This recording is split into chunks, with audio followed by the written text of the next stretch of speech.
Ever since I began my project to build a reasonable world that follows the norms and assumptions set out by D&D's 5th edition, I've been getting comments saying I should take a look at Eberron. And I've finally caved. I've read through the entirety of Eberron Rising from the Last War and a few other things. So has this experience affected my world building? Invalidated it? Am I just becoming an Eberron content creator? Let's discuss.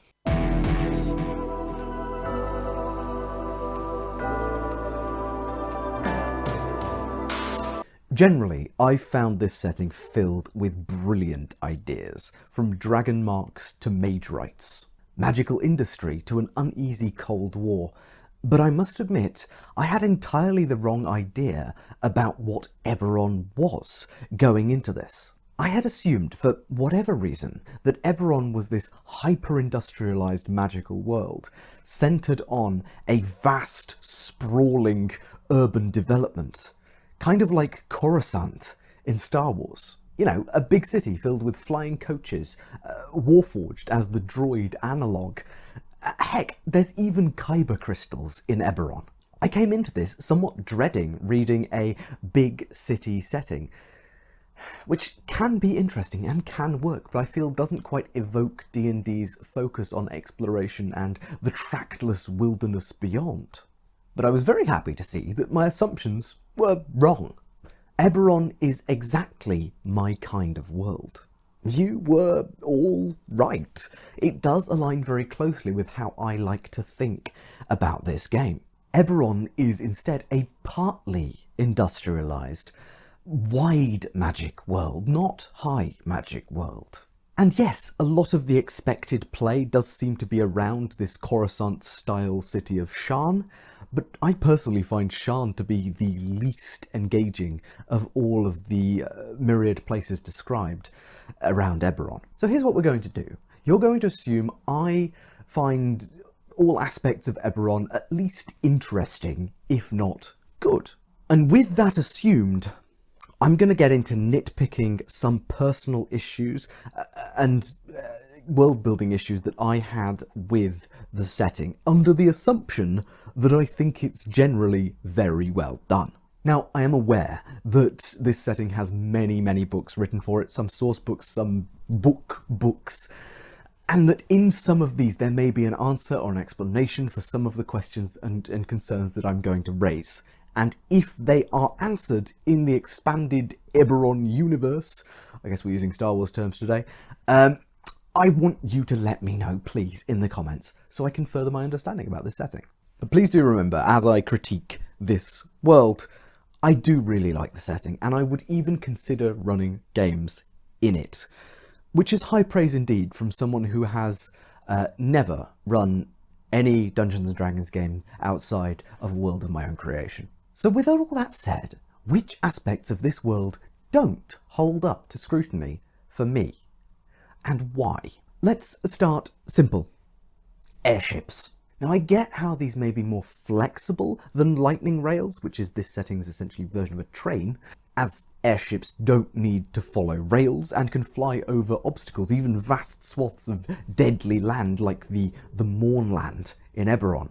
But putting airships as a faster version of a train, which rivals it in utility and functionality, I think is a little strange. The airship in Eberron is a luxury transport vehicle that is developed by House Lyrandar, one of the Dragonmarked houses with super special magic to enable them to control the weather and the air. They use air or fire elementals bound in kyber crystals, like dark magic crystals, that can manifest themselves through these rings, these metallic rings which surround the airship and are attached to the airship's sides by struts.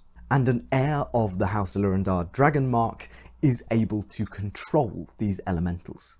And they're the only person able to control these elementals to make the airships function. So it has to be one of the heirs of the Dragonmark. it would be reasonable for these airships to fly outside of the range of traditional weaponry, so, we're talking over 1,000 feet. Thankfully, feather falling tokens are a very, very reasonable way to spend 30 gold in this setting if you're flying in an airship. And in 5th edition, these tokens are active until you land, which means you can be goodness knows how high up and still have a safe, measured descent throughout your entire falling experience. Unlike if you were to, say, cast Featherfall, which has a duration of 1 minute. This all to say that it's likely then that the passengers, especially if they're on a luxury liner, are going to be safe if the ship starts to have a problem. But the ships themselves are fundamentally deeply flawed. These are the pinnacle of modern transportation in the Eberron setting, but they have 2 very clear points of failure. 1. It can only be piloted by highly trained members of House Lyrandar with a Dragonmark. Eliminate, compromise, or bribe them, and that airship is going nowhere. At least with the lightning rails of House Orion, there are 2 operators, one at each end of the train, meaning that's not really a single point of failure anymore. In the unlikely event of a hijacking, bribery, or sudden unexpected death, you better hope that there's another Dragonmarked member of House Lyrandar who's able to fly the airship, if the first one can't. The second major weakness is the Kyber crystal itself. If removed, destroyed, or decoupled from the ship's single propellant ring, the entire impetus of the airship is gone.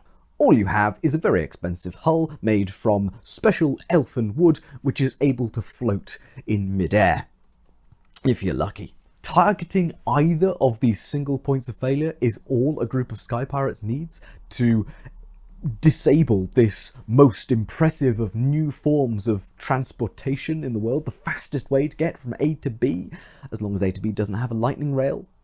Sure, only trained Lyrandar pilots with their Dragonmark can pilot these airships, but under duress? I'm sorry, but as any fan of civil infrastructure knows, the greatest form of transportation has already been invented. The train. House Lyrandar really should just stick to their other side hustle, which is controlling all of the weather. This brings me neatly to my next point. Dragonmarked houses are severely undervalued in this setting's world building. Certain racial groups have super special families who have the ability to change the very rules of magic, who have the spellcasting ability of any magic initiate, and are simply better by 1d4 at various tasks than regular people. Dragonmarked heirs of House Lyrandar, for example, are better than regular people at acrobatics, navigation, and spellcasting, and they also just resist lightning damage and are the only people in the world who can pilot airships. Not to mention, all spellcasters with the Mark of Storms gain access to some brilliant spells that often fall outside of normal class spell lists as well, allowing them to use magic far beyond what their natural proclivity for magic would be. My point here is, especially if we look at the developmental history of Eberron, Dragonmarked houses should already be ruling the world. The history of Eberron explains this lack of utter dominance to some extent, and, the existence of sovereign nations, by evoking the Korth Edicts, wherein all of the Dragonmarked houses promised the great empire of Galifar that they would never own land, own titles, or raise or own an army. I can maybe buy that a great charismatic leader leading a grand continent-spanning empire might be able to force these Dragonmarked houses into acquiescing to these edicts. But in the current state of the world, this is not relevant. In actual fact, the Korth Edicts no longer hold any power at all, as they were issued by the nation of Galifar, which, following the titular last war, doesn't exist anymore. It is a defunct nation of which none of the splinter nations from it claim to be. The edicts, therefore, are pretty clearly not a legitimately binding agreement anymore, and the Dragonmarked houses are only seeking to follow them because they're being nice? But I see very little reason why these Dragonmarked houses have not already, in modern Eberron, declared themselves as de facto leaders and owners of land and breaking the Korth edicts, unless the destruction and slow disintegration of Galifar over the course of the last war, creating a state where nothing can claim to uphold the Korth edicts, except the Dragonmarked houses themselves, and therefore they can break them. Maybe that was their plan all along. Maybe the Dragonmarked houses started the last war for that very purpose of freeing themselves from the yoke of an agreement that they no longer need to honour. Maybe the war was their doing. Maybe its eventual end was theirs as well. But why have the houses not established themselves as sovereign forces by now?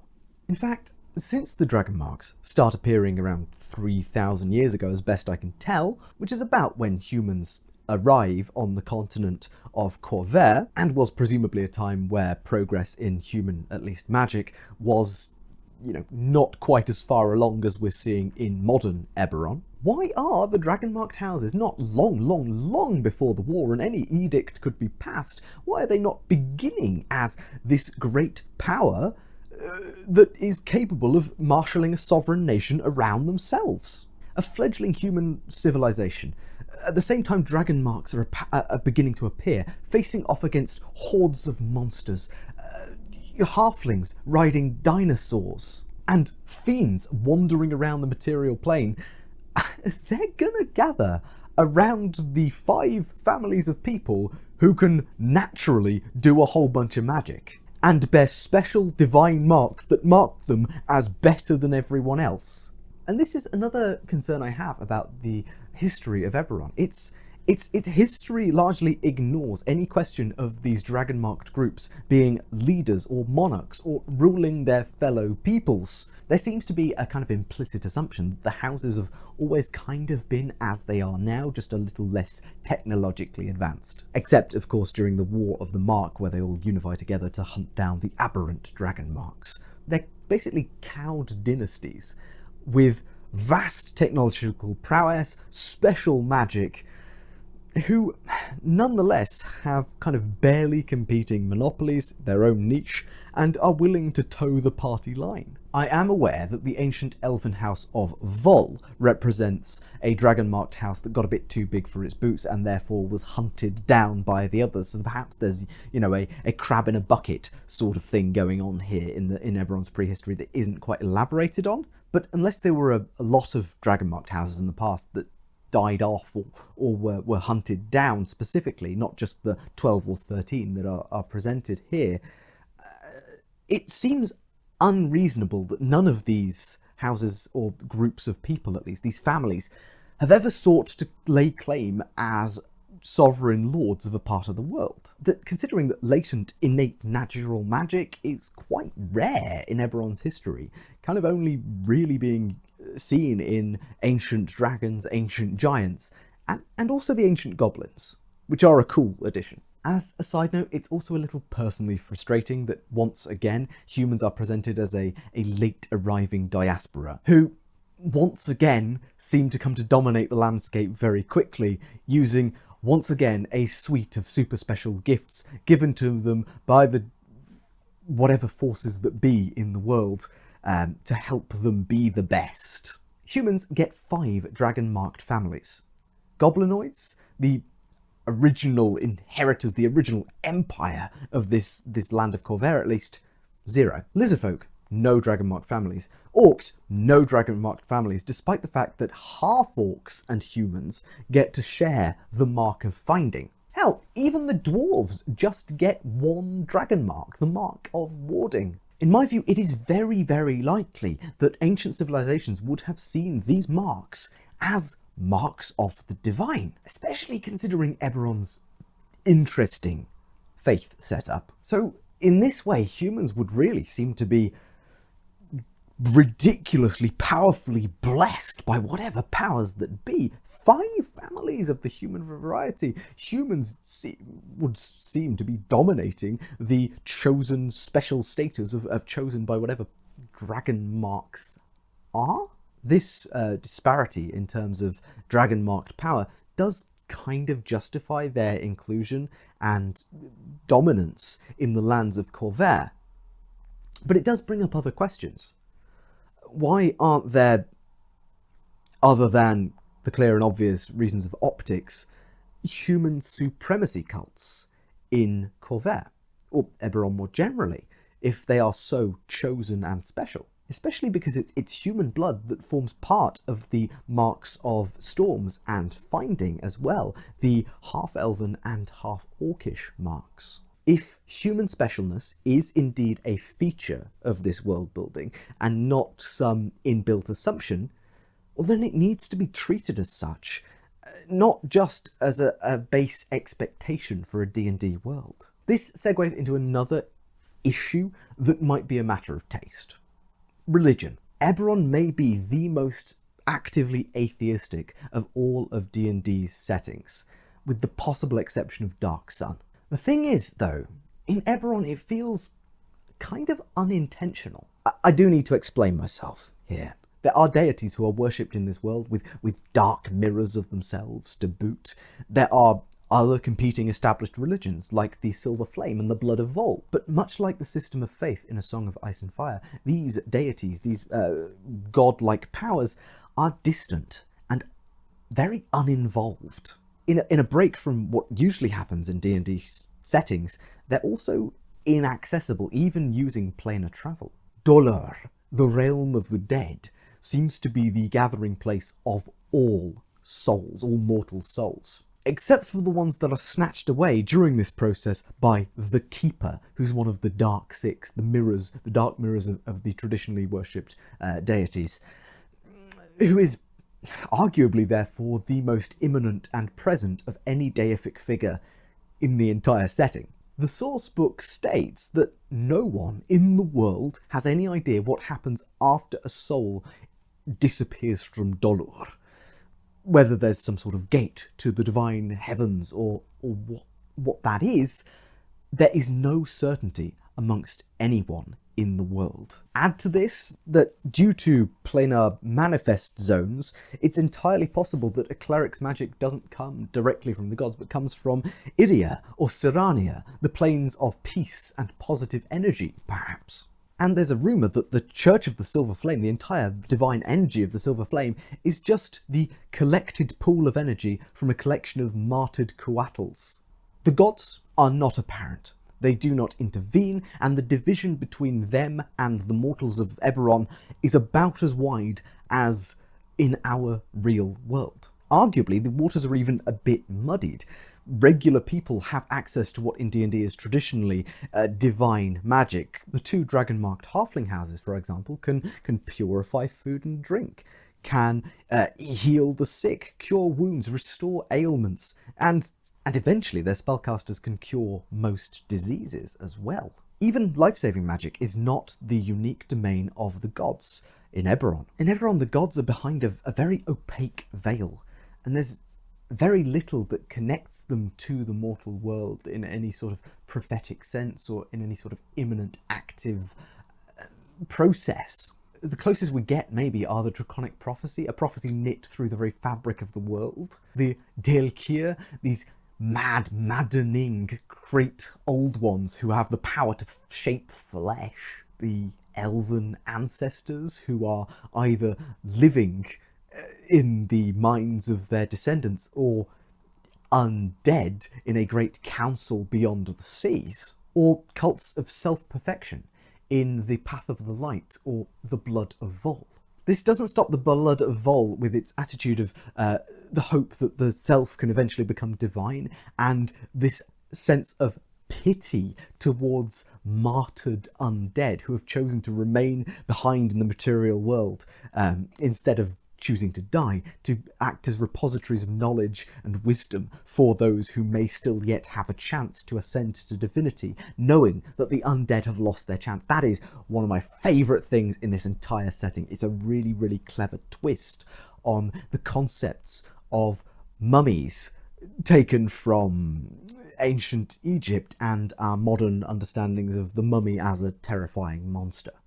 It's a beautiful mashup. But in general, I would say Eberron's faith expression is limited and the world feels very agnostic about what exactly the deities even are, if they are indeed gods at all. But speaking more of my favourite features of Eberron, I absolutely adore that the impetus for this Cold War, this massive dumping of cold water on the embers of war, comes in the form of a totally ambiguous event on the macro level that shocks the entire world into stillness, which still allows for bubbles and rivalries and disagreements to exist among all of the soldiers around the world, essentially, who were fighting in this last war. It allows the micro resentments to remain while the macro war is done.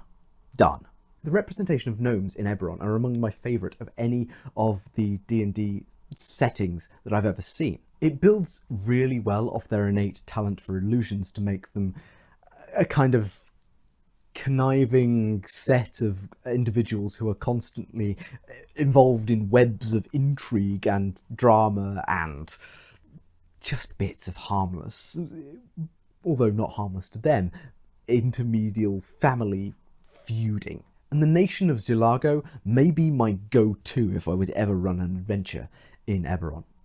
Maybe Droam. The limited number of devils and demons in Eberron is also a really good idea. In my opinion, there is no D&D product that has ever done justice to the vastness, limitlessness, and infinity of the Abyss. And I maintain that the Blood War is a very, very stupid device that is only sustained by the fact that Asmodeus is for some reason the smartest being in all of existence, including the writers of the books. Eberron does fiends really well. Some walk among us, some are hidden behind ancient seals, but all are important and finite and individually meaningful. But my favourite of Eberron's innovations are perhaps the Mage Rights, a class of spellcasters so dedicated to getting the arcane procedurals correct that they have mastered the ability to cast ritual magic that even the great mages can't do. Spellcraft as a relatively mundane job is something I've been exploring on this channel for a while